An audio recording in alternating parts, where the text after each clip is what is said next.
When I was 15, I had a huge crush on a guy. The problem was that I was slightly chubby, and he was the most popular guy in the school.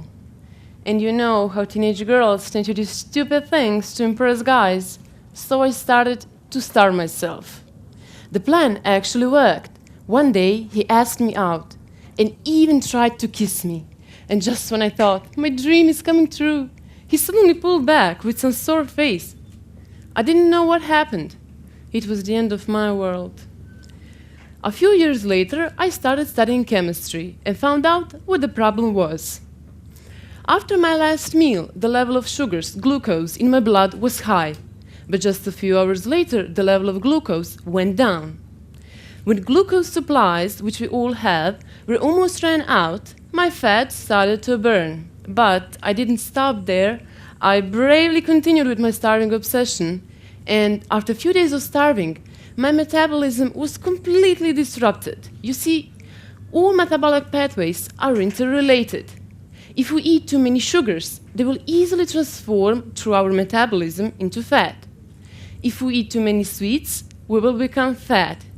Too bad it's not the other way, that we can eat fat and become sweeter. As I continued with my starving and fantasizing about my prince, I forced my body to metabolic adaptation. Even though I was not taking any more sugars, the glucose in my blood had to remain at a certain level.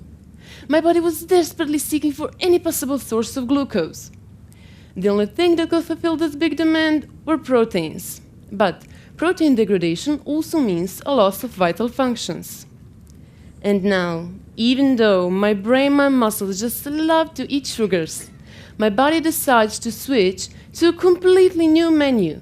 Instead of using glucose as fuel, my body produces some very interesting molecules called ketone bodies.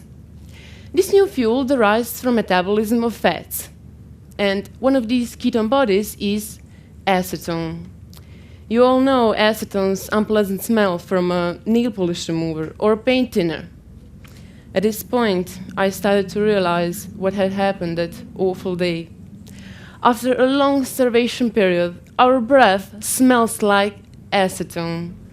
So instead of charming my prince with my perfect figure, I knocked him down with my bad breath.